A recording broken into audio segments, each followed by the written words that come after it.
मतलब मेरी समझ में ये नहीं आ रहा है, 100 आउट ऑफ 100 मार्क्स आए हैं बच्चे के, जी और स्कूलिंग एजुकेशन स्टार्टिंग में उसकी नहीं थी। जी नहीं हुई थी। जी नहीं, स्कूलिंग नहीं हुई थी। मदरसा में बच्चा था, हिफ्ज किया है उसने मदरसे से, हाफिज है। और उसके बाद उन्होंने काउंसलिंग के बाद डिसाइड किया कि हम अपने हाफिज बच्चे को कुछ बनाना चाहते हैं। बच्चा चीफ जस्टिस ऑफ इंडिया बनना चाहता है और उसकी कोशिश कर रहा है।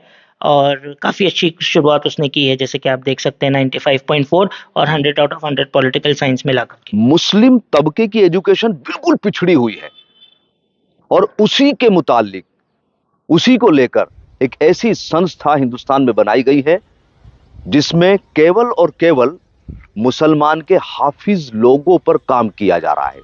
तो आप मेरे पीछे देख रहे हैं, ये संस्था है विजन इंटरनेशनल एकेडमी। खास बात इसकी यह है कि पूरे हिंदुस्तान में केवल एक स्कूल है, ओनली वन स्कूल। अब आप समझ रहे होंगे, आप सोच में पड़ गए होंगे कि यार ऐसा क्या चीज है कि पूरे इंडिया, कितना बड़ा इंडिया है आप सोच सकते हो, और वहां पर केवल एक स्कूल आपको मिलने वाला है। नॉर्मली हमारे समाज में जो देखा जाता है, मुस्लिम में अगर हाफिज है कोई, उसने हिफ्ज किया है, तो उसके पास लिमिटेड एक डायरेक्शन रह जाती है। फॉर एग्जाम्पल, अगर किसी बच्चे ने हाफिज किया हुआ है, हिफ्ज किया हुआ है, तो या तो वो इमामत करेगा मस्जिद में जाकर, या फिर वो किसी मदरसे में पढ़ाना शुरू कर देगा, और उसके पास डॉक्टर, इंजीनियर, आईएएस, आईपीएस ऐसा कोई रास्ता दिखता नहीं है।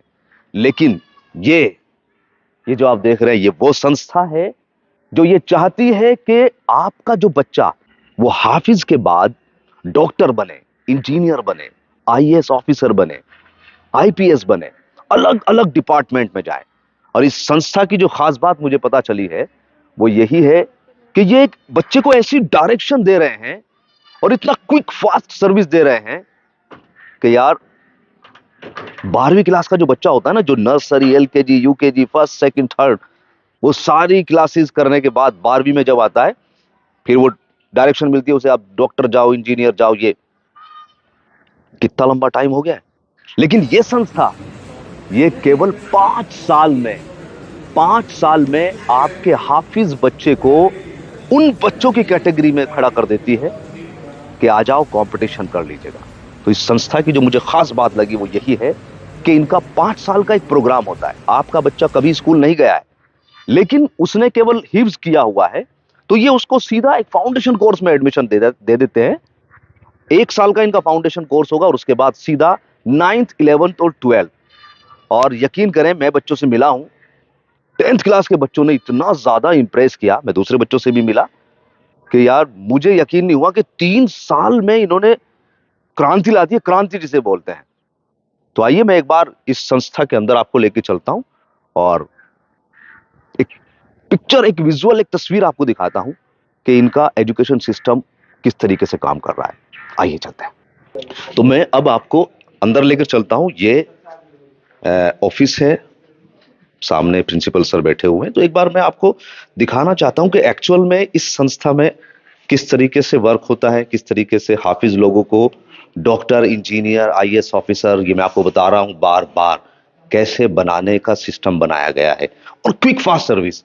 सलाम वालेकुम रहमतुल्लाह। वालेकुम अस्सलाम वरहमतुल्लाहि वबरकातुहू। कैसे हो सर? अल्हम्दुलिल्लाह। कैसे हैं आप? जी अल्हम्दुलिल्लाह, दुआ है आप लोगों की।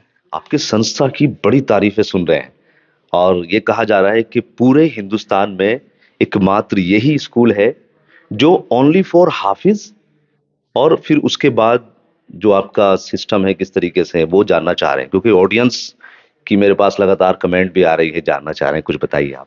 हाँ, देखिए ऐसा है कि जब सच्चर कमेटी की रिपोर्ट के बाद पूरे हिंदुस्तान को ये पता चला कि हिंदुस्तान की तरक्की के लिए जो माइनॉरिटी कम्युनिटी है, जिसमें मुस्लिम सबसे बड़ी माइनॉरिटी है, उनके बच्चों की पढ़ाई जो है किसी वजह से रुक जाती है, और वो प्राइमरी एजुकेशन ना लेने की वजह से सेकेंडरी एजुकेशन और हायर एजुकेशन में उनका जो योगदान होता है वो कम है।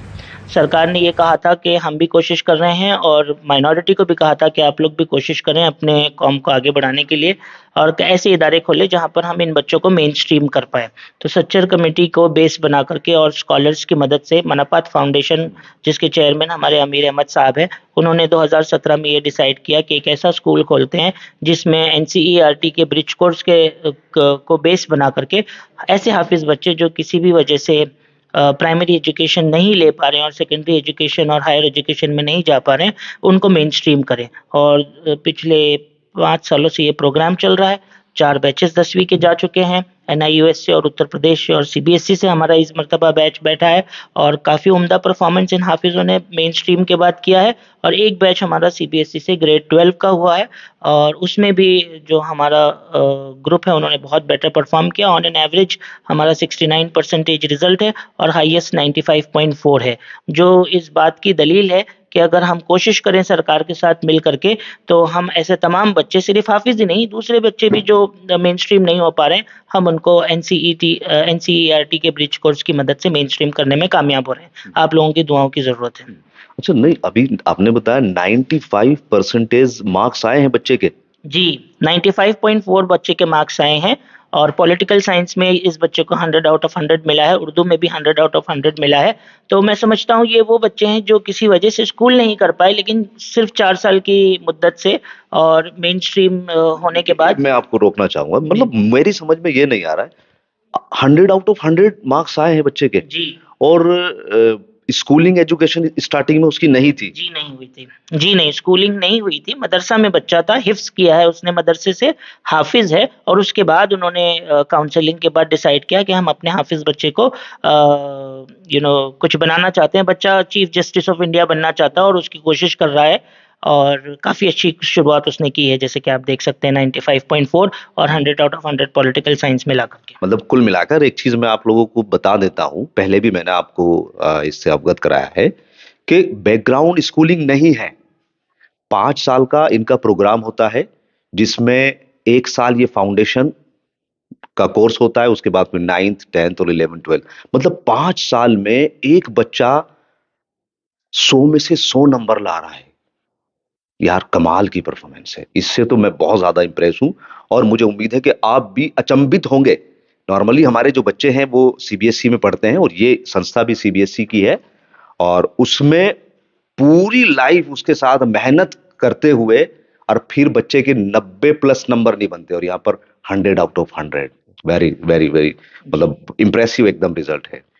मैं आपके माध्यम से ये गुजारिश करना चाहूँगा कि तमाम मदरसे जिनके पास हाफिज़ बच्चे ग्रेजुएट होकर निकल रहे हैं, हिफ्ज़ करके निकल रहे हैं, उन्हें अपने बच्चों को हमारे जैसे इदारों में जोड़ना चाहिए ताकि हिफ्ज़ के बाद वो मेन स्ट्रीम करके अपने अपने पोटेंशियल एरिया में जो है देश की तरक्की में योगदान कर सकें।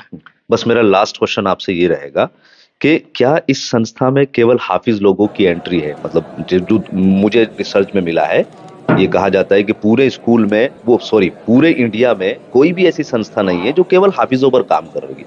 आपकी संस्था में हाफिज लोगों पर काम हो रहा है? जी, हमारे संस्था में हाफिज लोगों पर ही काम हो रहा है। ऐसा है कि उत्तर प्रदेश में और दूसरी जगहों में जहाँ हाफिज बच्चे बनते हैं, तो उनके परिवार को एक ये परेशानी होती है कि अगर ये दूसरे स्कूल में जाएगा तो जो कलाम पाक उसने याद किया है, जो हमारी होली किताब है, वो भूल सकता है। तो हमने हमारे सिस्टम में उस कलाम पाक को याद उसके रिवीजन का, जिसको हम लोग दौर कहते हैं, उसके रिटेंशन का बंदोबस्त रखा है। तो उससे वो काफ़ी कॉन्फिडेंस हो जाते हैं और अपने बच्चों को यहाँ पर भेजते हैं। वैसे संस्था में कुछ गैर नॉन हाफिज बच्चे भी हैं, अराउंड 6%, और वो लोग भी यहाँ पर से दर्स व तदरीस हासिल कर रहे हैं। एक हल्का सा बस लास्ट क्वेश्चन ये है, अगर दिनचर्या की बात करें